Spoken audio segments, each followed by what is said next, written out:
Hi, I'm Armando Roman, host of the Founders Guidepost. You've built your business over decades, and now it's time to think about that once in a lifetime exit. You've come to the right place. Here, you will hear business exit professionals talk about what you should know before exit. Besides hosting the Founders Guidepost, I'm CEO and founder of AXIOM Founders Family Office, a Scottsdale wealth management firm helping founders and their families preserve their American success story. We oversee and coordinate a network of vetted professional advisors to help maximize the probability of achieving everything that is most important to you. And we host the Scottsdale Founders Forum, a biannual live event for the founder considering exiting in the next 36 months. Here's to your hard work and your American success story. Enjoy. Hi, Armando Roman here with the Founders Guidepost, here with Paul Smiley, the CEO and founder of Sonoran Technology. And Paul, thank you so much for this time this afternoon. How are you doing?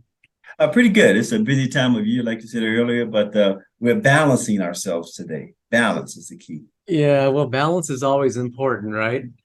Mhm. So Paul, you built a really great company from scratch. Mhm. And I remember talking with you in the early years when you were kind of scraping by to get everything to come together. And at some point it did come together. But Mhm. those are some lean years in getting the people, getting the contracts and that. There are a lot of people who would love to emulate your success. In the conversation, if we can have this today, just about what lessons you've learned, what Mhm. lessons you'd like to share. And I'll ask you first, if you wouldn't mind just talking a bit about your business, about the business that you've built. Okay, so our business, we are a federal contractor. We deal primarily in the defense area, the defense space, where Department of Defense, whether it's the Air Force, Army, Navy, or Marine Corps, have requirements that they need outside support. In a nutshell, they don't have enough military people to get this job done. So they put out what we call requests for proposals, competitive requests for proposals to come in and provide a service that's not normally given to a contractor, but again, they need that service support to get their mission done. Okay, fantastic.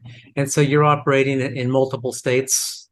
In multiple states, normally military installations. During the pandemic, we did have some of our employees working from home remotely, but at the high point of our company's success back in 2018, we had 349 employees in 27 states, including 2 locations overseas, Italy and Germany. Yeah.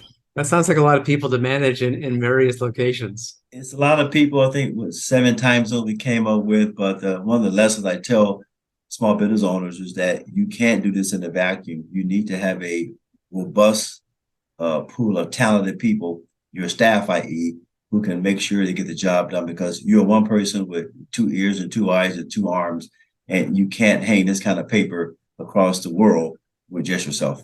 Right, exactly. So let's talk about what would you say are the key factors to you growing and running the successful business? Well, oh, I have to go one step back prior to that, Amado. And the real question is when I mentor and speak about entrepreneurs or business owners, the real question is, why are you going into business?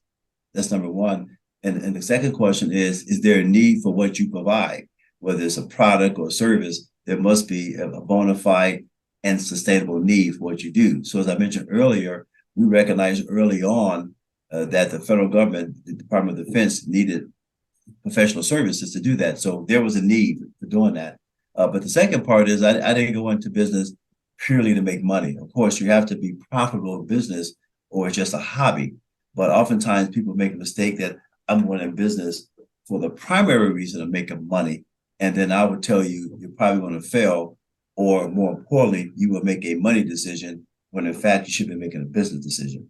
So Hmm. making money is important, being profitable, but the danger is your number one sustained reason is I'm going to business to make money and get rich. It's a Hmm. big trap. Hmm.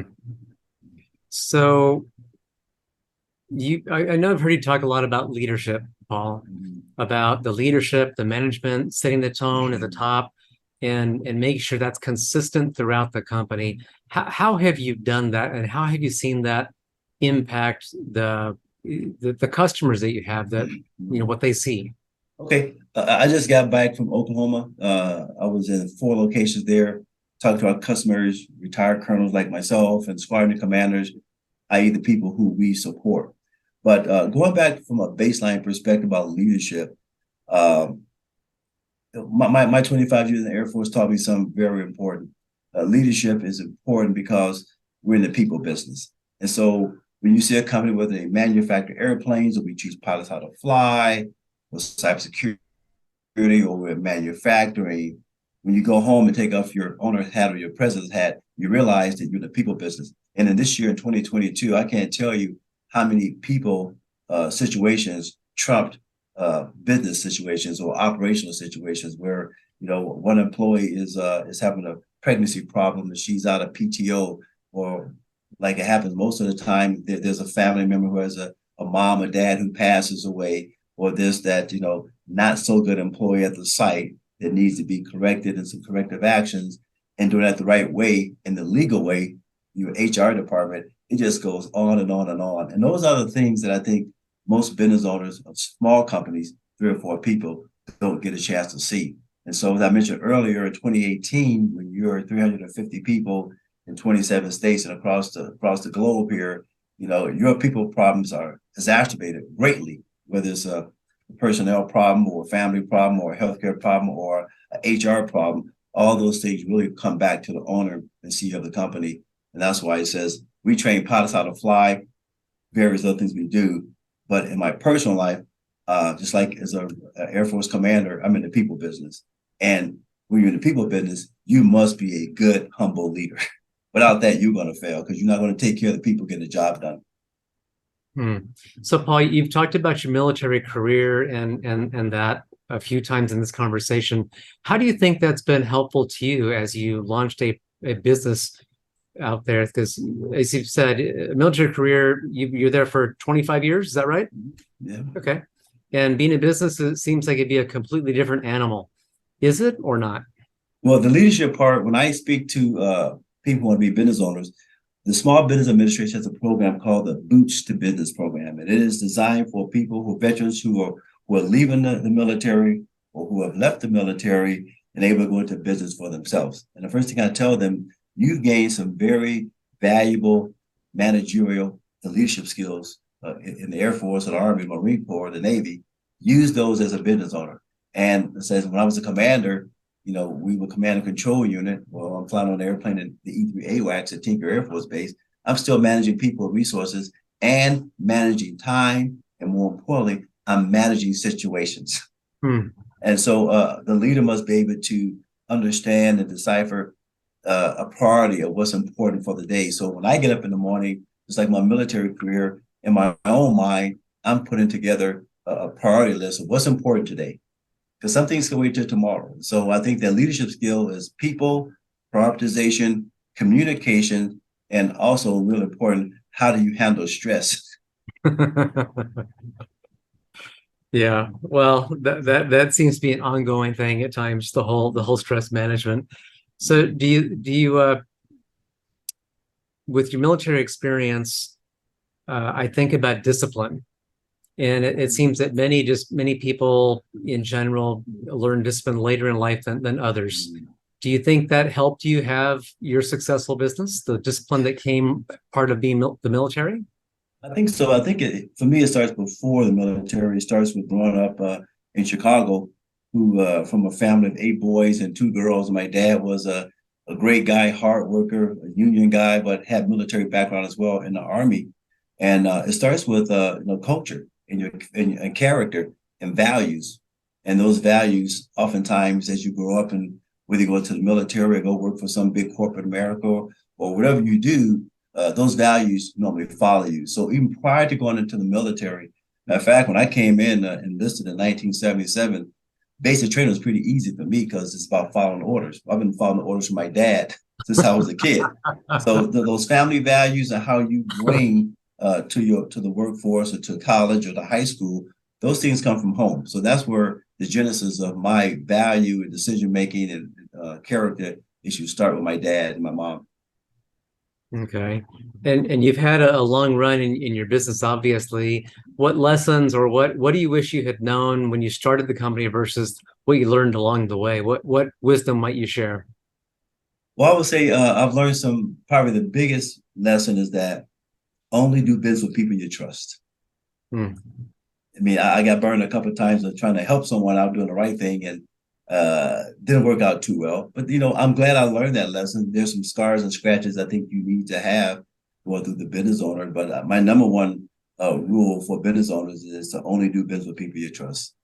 And that's people use networking a lot. And I'm not a networking guy. I'm about relationships. Because relationships, whether it's business or family, they're kind of the same. And the foundation of that relationship is trust. And so I go back to only do business with people you trust. Hmm. Sounds like good advice. Um, Now, when you have people in those management positions across the different locations, seems like it could be difficult to maybe manage them and keep everyone working in the same vein. I took a look at your website to see some of the overriding core principles that you have and some of what you say, as a company that you want to have and follow. And you mentioned four principles: leadership, reliability and responsiveness, service excellence, and a transformational technical training solutions. How has having those core principles helped? How do you take those and permeate them through all the people in the company and remind them and keep those at the forefront so that the people act and deliver on those? Well, first of all, the folks who you hire as managers, I hire leaders who have a management capability. They have that skill. And oftentimes, as you do your research and you find out I'm hiring Mr. X or Mrs. X to be a vice president or director, the skill set is important. And they normally bring that to the table. The most important thing is the attitude.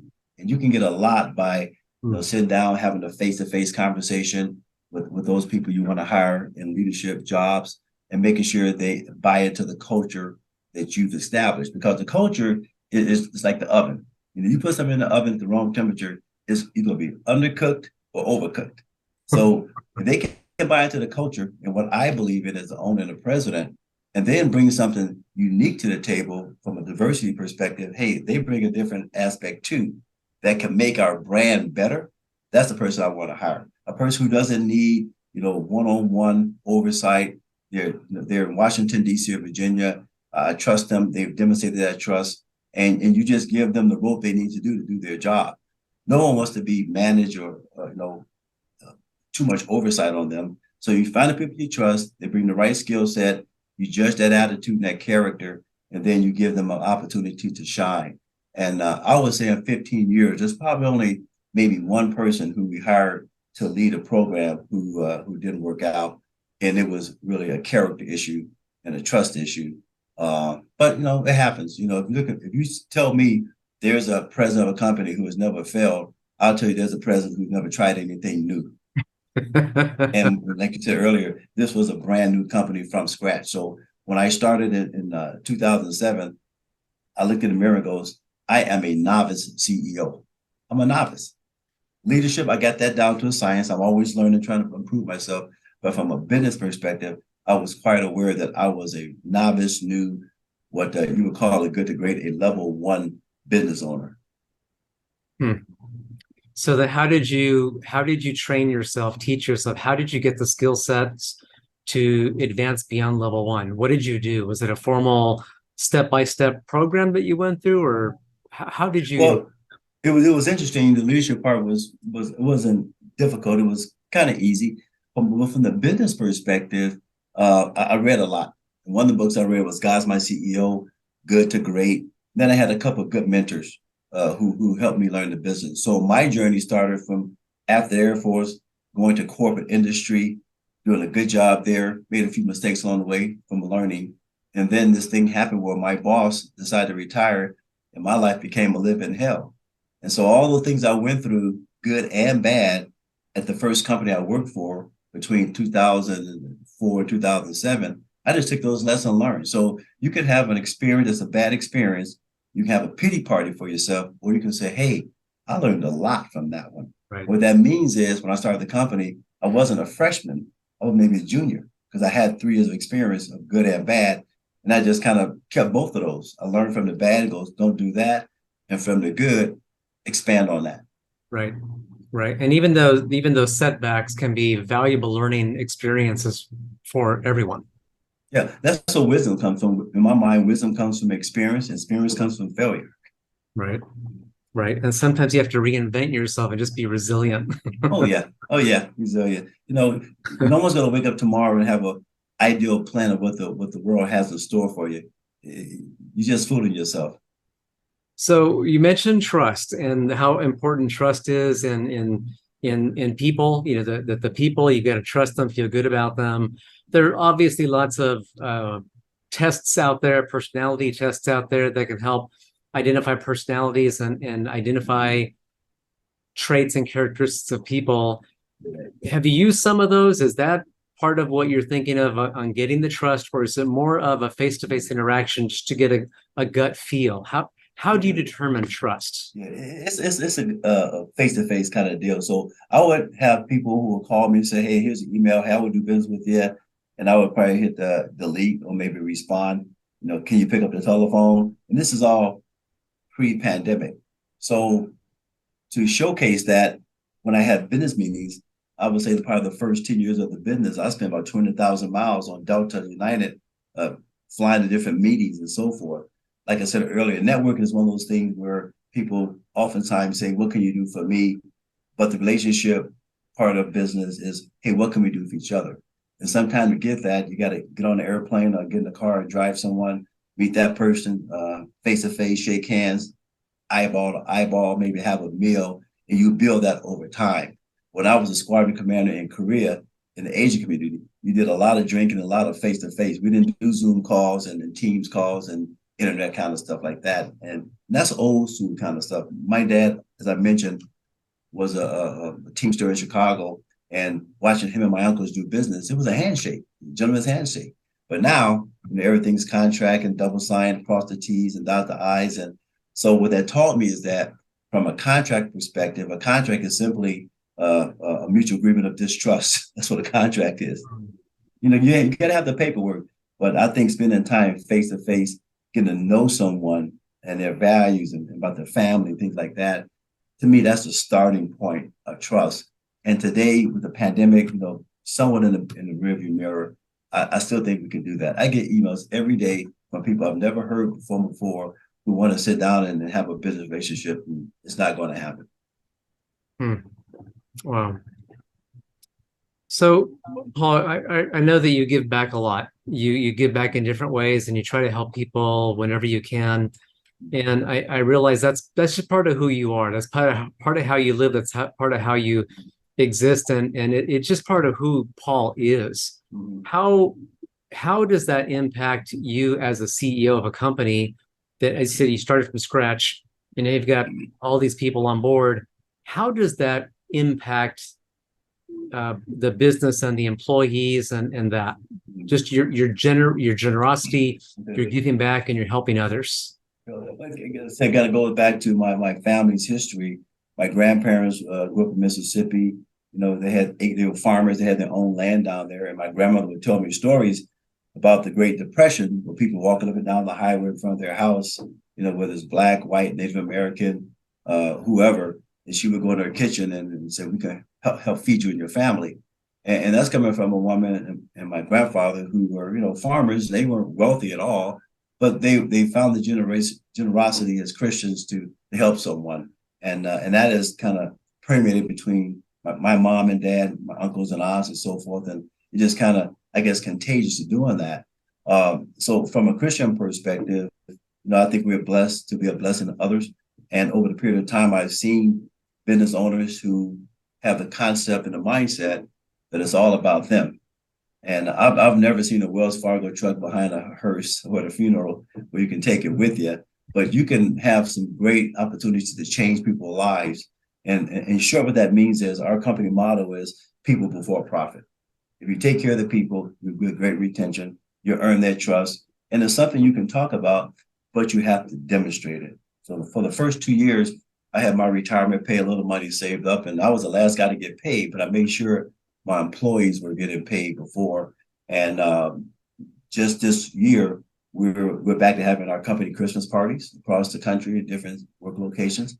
And that's money that comes out the profit side. But that's okay. People need to understand that if you're going to have this mindset and this concept of people for profit, I say don't put your money where your mouth is. You put your money where your heart is. That's what I do. Oh, fantastic. So, Paul, working capital for companies, I just had a phone call earlier, just an hour ago, with a company that is growing tremendously, and working capital is often an issue. You get a new customer, new contracts, new service obligations, and that you've got to deliver, and you've got to put the money out before you get paid. Yeah, absolutely right. Yeah. And that can be, that can be, as you've seen, as you've experienced, that can be something that's we just got to be navigated. And you've mentioned before many times in that regard how important it's been to have a relationship with your bank so that as your company grows, you're able to finance that growth. You also mentioned just a moment ago, everybody else got paid first, Paul got paid last. You're going through some of your own personal sacrifices to make sure the company is good, the company has the cash that it needs. But I think about the bank and how important you've made the bank. You've said many times how important that is. How did you nurture that relationship? How did that come about so that you had the working capital that you needed when you needed it? Yeah, it goes back to what I said earlier, Armando. I could have called the bank and said, "Hey, I'm Paul Smiley, the president of Sonoran Technology. I need your help." Or I could have just emailed them, or I can have a friendship and relationship with someone who says, "Let me teach you about the banking industry and how we see you as a small business." And so I think it's important for me to mention the first person who gave me a small line of credit was Ms. Candace Wiest, who was the president of West Valley National Bank. And she taught me a lot about the banking industry and how the banks see businesses, whether you're small or large. And she said something that was kind of funny. She says, any company comes into her bank, you all have the same last name. That last name is Risk. The first name is up to you. And so she's talking about the 5 T's of banking, but she gave my first loan. And as we grew, I learned how to be bankable by having the correct presentation that I would give the bank. And today our bank is fantastic. We have all the money we need to grow. We have a great relationship. And over the years, I've educated and trained my banker as to what we do. So as an advocate of our company, and she's a senior vice president, when she goes to the president of the company or underwriting or those folks in charge of capital, she can intelligently tell them what Sonoran Technology does, and she can show them our history of what we've done and how we made them money. So that relationship is important. And so when I get calls from different banks who kind of gave us the Heisman during the early years because we weren't so-called bankable, they come back now and want to take my business and goes, nope, I'm with the same bank for the last 10 years and I'm loyal to them because they are loyal to me. But the big question, Armando, I think you bring it up is very important. Access to capital is still the big elephant in the room. And it's been there since I've been in business since 2007, but there are ways to do that. And I've been successful in having some colleagues of mine establish that small line of credit. And they will grow as they need more, but now they're building that track record of trust, that track record of on-time payment, and then they're lowering the bank's level of risk. And that's what it really boils down to be bankable, to be low risk for the bank, and to deliver and have that relationship, with your banker. We meet probably 4 to 5 times a year and lunch or dinner to update them on how we doing and what's going on and what the next moves are. So if I need a big contract, $100 million coming up, sometime in 2023, I'm starting that process with the bank right now, 6-7 months out. Yeah.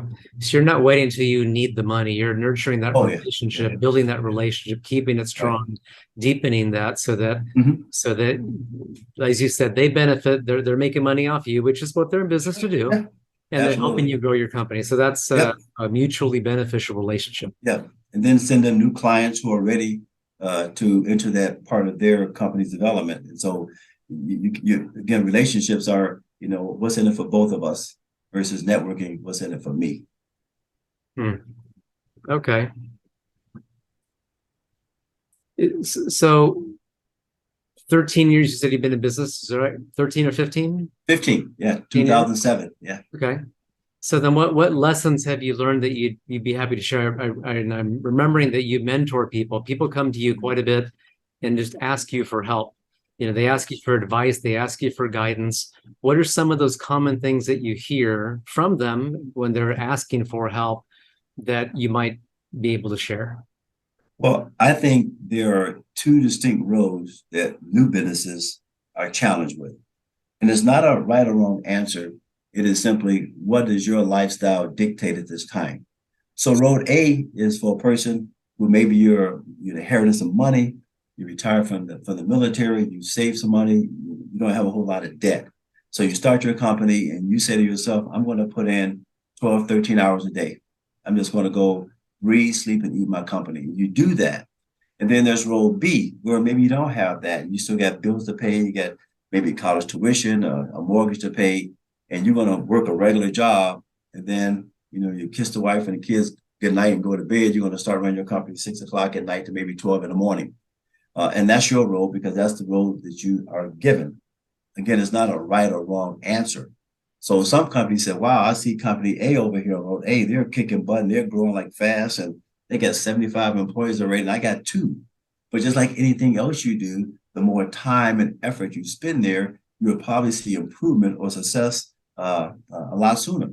So I have one friend, he was in road B. He had to work a job and work his company in the evenings on the weekends. And he got frustrated, goes, I'm not moving fast enough. And he was going to throw in the towel and said, don't throw in the towel. Here's the reality. You're not putting in the time because you have other commitments that you have to do. And so as time progressed and his company got bigger and he started spending, 10, 12 hours a day, he was able to quit his regular gig and focus more time on the business and very successful, after 3 or 4 years. But oftentimes, you want to throw in the towel because things aren't going as fast as you want to. But I would say this, being a business owner is not for the faint-hearted. It's a lot of hard work and you got to be willing, to struggle and get some scratches on you. But as long as you have a good purpose and a good focus and a good vision and people who are in your corner, and through a lot of prayer, you can make it. You can. It's not a overnight instant kind of stuff. And oftentimes we want to have that instant success. And I'm glad I kind of went through my little journey of down in the valley of death, so to speak, and came up because it taught me a lot of valuable lessons about patience and being steady and staying on course. Yeah. And so you mentor different people, of course. The people come to you. You have people who you meet with on a I think on a regular basis to help them as well. Every quarter. And are they is some of that, like you said, they going through the valley where it looks pretty deep, dark, and ugly. And sometimes I think people need not so much a pat on the back, but sometimes a kick at the rear end. Hey, keep going. Yeah. My daughter's a business. Yeah, my daughter's a business owner. She's in the marketing programming world. And when the pandemic hit, boy, she got shut down pretty bad. I think had it not hit, she would have been doing fantastic. But you look at your market, and one thing you have to do as a business owner is have a continuous risk assessment. What are the risks of the business I'm in? So during the pandemic, if you're in a restaurant business or a gym or a people interaction type business, you got hurt pretty bad. It got shut down by no fault of your own.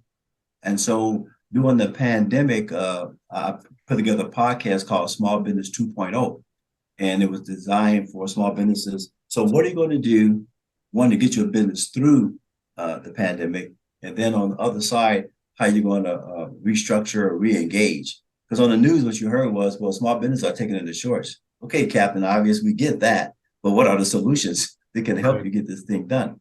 Are you wondering if you've missed anything in your planning? We hear that a lot from very smart, very successful people. And that's why you may be interested in our founder stress test, even if you've already sold your business years ago. For more information, go to axiomcorp.com. Right. And there are a lot of lesson learned out there, and I hope people did capture some of the lesson learned, but there's always risk to anything we do. And I remember several years ago, we had the Krispy Kreme donut chain out here in Arizona, across the country, and it was a bricks and mortars. And then someone said, those Krispy Kreme donuts, they're kind of unhealthy for you, get you fat, diabetes and everything like that. And before you know it, all the brick and mortar stores, closed up. And so things, can change a lot. But my favorite story is, prior to 9/11, you would walk through the airport's security things, and this guy had this great concept called security sensitive shoes. So you can keep your shoes on. There was no planks in there. And then with the stroke of a pen, someone in Congress says everyone must take their shoes off at the airport. So much for that great idea. A lot of shoes, but now you got to take your shoes off. So there are lots of stories like that where you had this product or this invention or service and it just kind of went away. And then when I talk to young entrepreneurs about the product they may be servicing, I'm not in the product business, but I'm in the services business. But from a product perspective, I remember this thing we had called a Garmin. You put in your car, it was kind of little GPS kind of stuff. And now every phone, every car has navigation. Why do you need a Garmin for navigation? Right. So to me, that was the highlight of the word sustainable. Is your product or is your service sustainable for the long run? Because things come and go. We don't have 8-track tapes and things of that nature anymore. So, how do you get inventive and so forth? But technology is a changing aspect of most businesses. And even in the services businesses, how we onboard people, instead of being at the site, we can do all that paperwork for HR online. So staying abreast of change is pretty key. You just can't get comfortable in what you do. You got to get smarter and be able to navigate the changes that happens, particularly in technology. And that makes sense. So what about retention? When you get good people, you hire them, you get a good relationship, and you bring good people on board. What about retention? There's a lot of benefits built around employee retention, which are tools, of course. But I wonder what you think about those tools versus what you've already said before about that relationship with that person, caring about that person, helping that person, and helping them see, because you're speaking with your heart, that you care about them. How does that translate or relate to employee retention? Well, you're going to have different generations of people out there with different values. I'm a baby boomer, so I'm not a big fan of change. If I find a great job I like, I'm going to stay there. And so understanding that people are sometimes kind of fickle. In our particular situation, about 85% of our employees are veterans. And some of those veterans have spouses who are on active duty. So we may have an employee at Randolph Air Force Base in Texas whose spouse worked for us, but maybe he is active duty, and now they get an assignment to Germany, and they're going to leave. It makes sense. But what happens for us is that we want to make that person feel that this is the best company you're going to ever work for. And if you do leave, that's fine. But when you leave, my goal or my measuring stick is for you to say, Sonoran Technology, best company I ever worked for. That's a champion and advocate, and that rumor or that fact gets around other people that I would work for those guys there too. Now you got to earn that every day by taking care of those folks, like you mentioned. So we focus on giving good salaries, good benefits, having a healthy workspace where people don't feel threatened. And oftentimes when they come on board and I'm out at the site, I'll tell them, don't ever be threatened about your job. Your job is secure. And then hear the pros and cons about our company. We're not a perfect company, but we're going to treat you and your family with respect and dignity and do that. And on our website, I have people say, wow, I see what you guys stand for in terms of doing that. And so, people say I have an open door policy. I have an open airline ticket policy. If there's a problem at a site, then I need to go there. I'm going to go there and talk to the employees and so forth. We've had quite a few examples where we had to do some corrective training. But some people will leave for money because it's a better job, and that's okay too. So regardless of the reason they leave, that they leave under good circumstances where they can say, hey, I got treated real good at Sonoran, a good company to work for, because your reputation of the company will be out there way before you get there. And so we built that brand of Sonoran as a good company to work for or a great company to work for. Again, we're not perfect, but we spend a lot of time making sure that retention is one of the things that we focus on. And so haven't had many problems, but I think we've done pretty good and set a pretty good track record of retention. But again, you got to earn that reputation of a good company. And you can do that in a lot of different ways, Christmas parties. And for me personally, when I come in on Monday morning, the first thing I do is my HR manager, she gives me birthday cards for that month. And I sit down, I write a personal note to all the folks there. And one of my friends told me years ago, he says, when you get a couple hundred employees, you won't have time to write birthday cards. Yes, I will. He goes, why do you say that? I said, because as human beings, we do what's important.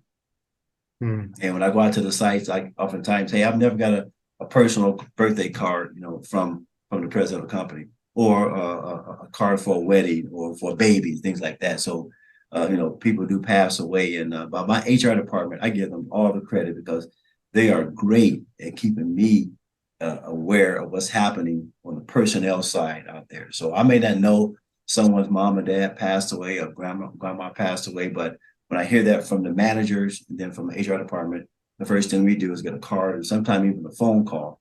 But those are the things, that personal touch, that make people value and respect your company. Wow. So you mentioned on your website, I looked at your website, you mentioned culture, about dignity, respect, and human kindness being very, very important for the corporate culture. And it sounds like, the touch you mentioned about personal notes from you are part of that. How else, when you think about the dignity, respect, and human kindness, how do you foster that as a culture for all those people in all those locations all across the country? Right. You have to show it. You have to kind of show people what you stand for. And like I said earlier, it's not only about giving, it's about that phone call. I'll call maybe once a month, 2 or 3 employees out of the blue and say, hey, this is Paul. How you doing? Just checking on you, see how you and your family doing, how's work going? He goes, I'm in trouble. No, you're not in trouble. I'm just calling you, see how things are going.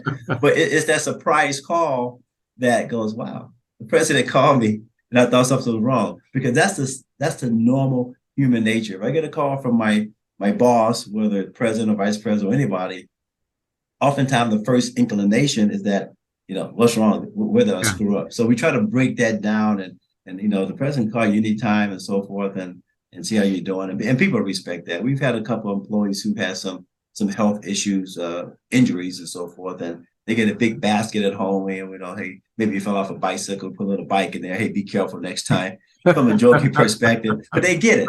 They get it. And I think people want to be known. And I'm from the school of thought that if you have a bunch of employees saying, I'm just a fill in the blank, you're kind of missing something there. Because I guarantee you, every 10th and 25th of the month, our HR manager and payroll people are the best well-known people on the planet because it's payday. And so it's like the field goal kick in football. It only becomes real noticeable when the game's on the line and he has to kick a field goal. So we try to make sure every person feels embraced and that they have purpose in what they do. And so that's kind of the real thing about the culture of the company, to make sure people feel, hey, I feel valued for what I do, regardless of what my job happens to be in the company. And it sounds like also, Paul, that was very intentional when you started your business, very intentional that you wanted to have that in your company as part of your corporate culture. And would you say that again comes really from your background, your upbringing, the family environment that you're part of, or did you have to work at that to make that part of the culture because it was things you had to introduce that maybe weren't there? It's part of family, part of my military career, but people who know me and know me well know that I just have no tolerance of being uncivil. I just have no tolerance for it. It's not necessary. And oftentimes what happens in leadership, leaders get misguided and they will spend 85% of their time, dealing with the problem people in the company, and 15% of the time with people who are making things happen every day. And I say reverse that formula. Spend 85% of your time with people who are getting the job done. Because if you don't, you're ignoring them and they will leave. And then do your very best to replace those people who are trying to, tear your company down. And they may not be trying to tear it down on purpose, but in this new social media environment, it's pretty rapid. So I have no social media. If you want to call it email, I don't have Twitter. I don't have any of that kind of stuff because I'm a face-to-face, let me call you, let me see you kind of person. And I'm accountable. And I expect all my employees to be accountable. And so we've had a few employees, so I've suggested, because I can't mandate it, do yourself a favor, get off social media. And they did it. It goes, oh, now my life is, a little bit back to normal. Yeah. So, we don't have we have a Facebook page at our company simply for recruiting, but it's not a day-to-day people posting stuff. But I think, staying aware of the social media, the pros and cons. I focus pretty much on the pros and make sure that the cons don't kind of disrupt our company. I think a lot of companies suffer, from being too open on social media because there's no accountability there. Well, social media is something we're all trying to figure out, and it has the good and bad about it, but it is certainly part of the environment that we just have to navigate. Okay. And then I'm going to go back to your website for a second here, because on your website, really in the cover page, you talked about establishing relationships with honesty, trust, integrity, respect, and service excellence. And it's more of what you've already been talking about, part of the corporate culture, but really how you treat people and that. And it sounds like that has served you well. So for someone who's maybe starting their company now and they're building and bringing on team members, it can be hard to find good people today, hard to find people at all today because the unemployment rate, it's hard to find people. So they might not be able to be as picky as they might like if they want to get some of those contracts serviced. Any thoughts or suggestions for people as they're navigating those hires during times when it's a little tighter to get people? Yeah. Well, I'm leading a group of folks down here in Arizona, and we're trying to have what we call veterans employment awareness, where again we're 85% veterans in our company, and every veteran not gonna be a perfect fit for a company. I can tell you that right now. I've had veterans in our company who just didn't work out. Maybe they were too regimented. Maybe they didn't realize that you are retired, and I am retired, so I don't throw a military stick around, and never have. But I think that veteran brings something to this plate, which is I understand culture, I understand respect and dignity, I understand honor, I understand work ethic, I understand coming to work on time. I really understand teamwork because the military is a team environment. If you can bring a person with that kind of talent to your company, it's a good start. And oftentimes today, one of the challenges we have is that you take the Gen X, Gen Y, or whatever it happens to be, and we try to broad brush or paint all those young people as, lazy and stuff. And that's not true. That's not true. It's a stereotype. I have a lot of young people who work for us. They're great employees in the sites. I saw some of them last week out in Oklahoma, 23, 24 years old. Just absolute gems for our company. And so I'm always cautious to tell business owners, don't deny and pass bad judgment on our young workforce, because in reality, they are the future. We're going to retire one day. And so what we should be doing is training those young people up to be more accountable, to be responsible, and to take our place. And so within our company, we have some leadership programs at the various sites out there, focused on our younger generation, preparing them to lead. And when you think about the military, that's what we do. As a lieutenant colonel, my job is to train the lieutenants and the captains and majors to be lieutenant colonels so they can lead one day. If you have your company, you and your vice presidents are the only people with leadership skills, and you're not training the next generation, your company's going to fail because no one's going to be there to take your place, whether you're sick or taking vacation. So I'm happy to say I can take up 2 weeks, and my vice presidents and next level managers can run the company themselves because I put that trust in them, and I've trained them, or we've trained them over the years to take the leadership role. Yeah, and that touches on succession planning as well, that having those people who can replace so that everybody can be replaced if need be. You never know, life can take some interesting turns and sometimes very tragic turns. Yeah. You need to replace people because you just have to. It's just how things are. Well, any other thoughts, Paul, as you look back over the 15 years of having your company? On day one, as you said, you were a novice CEO. You had a good foundation in terms of who you are, who your beliefs, your work ethic, etc. Now you're 15 years in. Any thoughts you'd like to share on just what's helped you become successful within your business? Yeah, well, I've started to capture that. I'm in the process of writing a book. It'll be coming out probably next summer. But one thing I look at, for the folks who are in my leadership chain. And I forgot, I have a couple of appraisals scheduled for next week. And I just told my HR manager today, I gave her a little sticky. And the sticky read, do you think your life is in balance?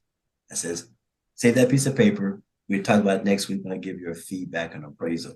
And this balance is important for everyone, whether you're married, single, or working two jobs, or whatever you do, you got to have balance.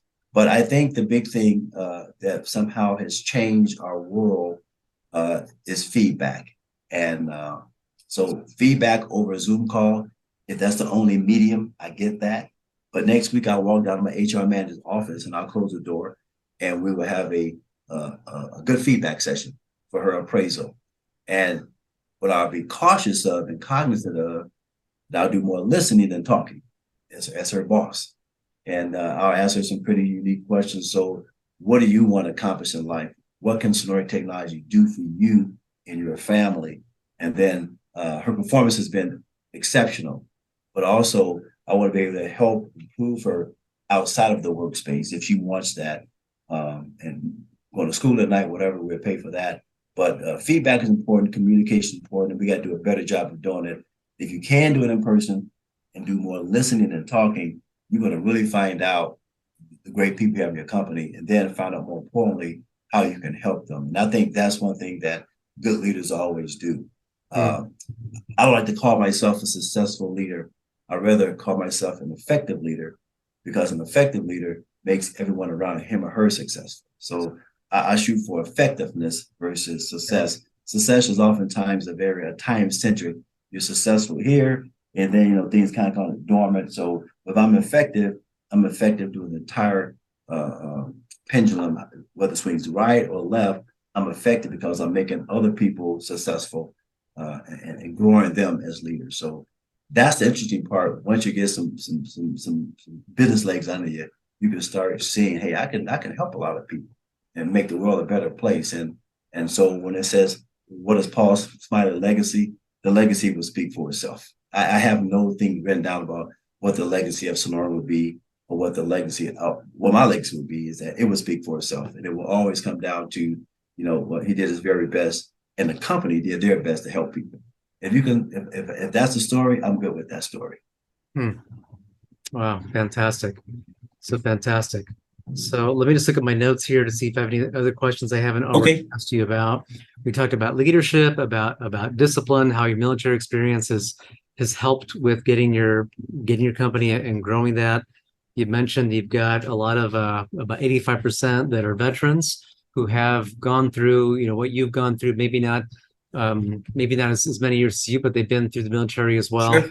And let me just touch on some of the high points that you mentioned as well about you mentioned about is there a need for your product or service? Is there a need for that business to exist? And why are you in business? And really, as you said, people over profits. So if you're focused on the people over profits, then you'll make decisions from the heart and help the people, and they'll be there for you when you need them as well. Where versus on the other side of the coin, if you're focused on profits, then that is not a good long-term recipe for success. Absolutely, yeah. Okay. And you mentioned that you're in a people business, that everything you do really has to do with the people and the relationships, those trusting relationships, making the people the priority, and only really doing business with people who you trust. And that a more effective way for you to get that trust and see that and have that is in person, face-to-face in person with people versus the Zooms and that kind of thing to get there. You also mentioned one thing about attitude, having the person having the right attitude, because not having the right attitude can kind of spill out throughout the ranks there of the other people and just not really be good. And I like what you said as well, that whole 80-20 rule. Spend your time with the people who are doing the 80% that do things right, not the 20% who are the problems, or the 15% who are problems. Yeah. Focus on the ones who keep. Yeah, it's people oftentimes say, that person has a good attitude or a bad attitude. Well, it depends on the perspective. A bad attitude. What's a bad attitude? It's the attitude that you don't like, but maybe the attitude is a result of their experience. And so as we get older, I think we get a chance to be more observant and say, well, that person feels that way because of an experience they had, good or bad. But we oftentimes get wrapped up around the circle, good attitude, bad attitude, without having any idea of the journey that person's been down. Maybe they got every reason in the world to have a bad attitude, but the right attitude, that's a different conversation. Yeah. Yeah. And how's that expression go? And don't judge a man until you walked in his shoes. Absolutely. That's right. Yeah. That can lead to attitude for sure. I liked what you said, the words your banker shared with you. Everyone who walks in has a last name of risk. That's it. Yeah. I tell that people, it's true.